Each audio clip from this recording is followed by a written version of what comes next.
राधे राधे। आज मैं आपको एक बहुत काम की बात बताता हूँ, एक कथा के माध्यम से, जो आपके जीवन के अंदर बेहद लाभकारी है और वह आपके जीवन में सफलता का राज भी है। एक सेठ जी होते हैं, घर कले में बहुत परेशान होते हैं। व्यापार के अंदर भी उनके ग्राहक उनसे रुष्ट रहते हैं और उनका जो फायदा है, मुनाफा है, वो बढ़ नहीं रहा होता है। तो उसके समस्या के समाधान के लिए वह कबीरदास जी के पास जाते हैं और कबीरदास जी से बोलते हैं कि मेरा व्यापार के अंदर घाटा बढ़ रहा है, ग्राहक रुष्ट रहते हैं और मेरे घर के अंदर भी कलह होता है, इसका कुछ समाधान बताइए। कबीरदास जी कहते हैं ठीक है, बैठो। मुस्कुरा के बोलते हैं कि आपको मेरे साथ रहना है और इसके बाद फिर मैं आपको बताता हूँ। तो वह अपनी पत्नी को आवाज़ देते हैं कबीरदास जी और कहते हैं कि भाई जाओ, लालटेन जला के आओ और मेरे को दुला के। पत्नी जाती है, वह लालटेन जला के लाती है और कबीरदास जी को सौंप के चली जाती है। जो सेठ जी होते हैं वो देखते हैं कि दिन का टाइम है, पत्नी लालटेन लेके आती है, बिना कुछ बोले चुपचाप लालटेन को रख के चली जाती है। इसके बाद कबीरदास कहते हैं चलो, मैं अपने एक संत जी हमारे पास में रहते हैं, उनसे मिल के आते हैं। वह जाते हैं संत जी के पास। ऊंची पहाड़ पे उनका स्थान होता है, वहाँ पहुँचते हैं। पहुँचने के बाद बातचीत के बाद वो पूछ कहते हैं संत जी से कि संत जी, आपका नाम क्या है? संत जी नाम बताते हैं।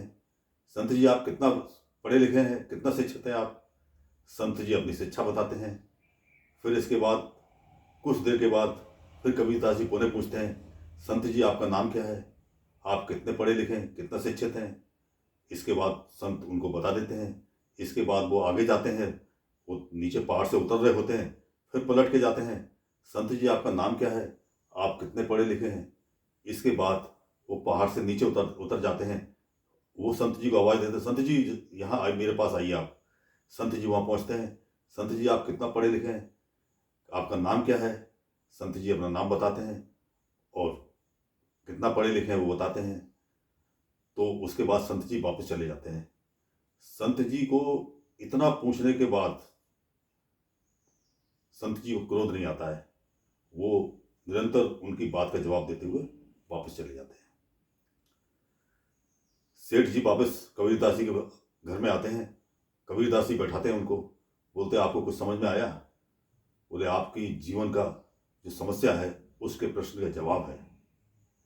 बोले जिस घर के अंदर पत्नी पति के कहे अनुसार काम करे और पति पत्नी कहे अनुसार काम कर दे, उसके अंदर प्रश्न ना हो और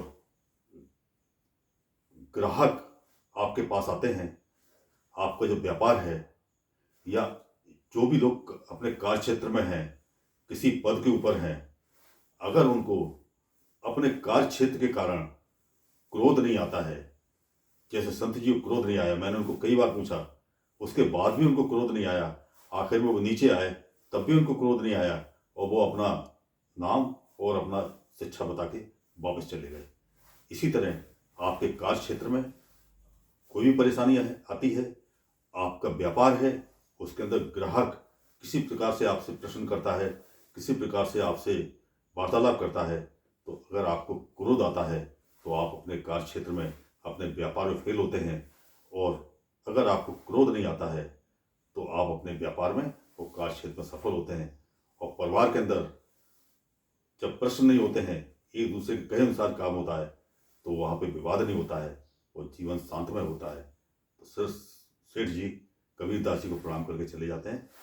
तो ये है, इस प्रकार से अगर आप जीवन के अंदर इस नियम का पालन करते हैं तो आपका कार्य क्षेत्र, आपका व्यापार निरंतर सही रहता है और आपके परिवार के अंदर भी सुख शांति रहती है, आपका जीवन सुखमय होता है। तो आप इसका लाभ लें। जय राम जी की।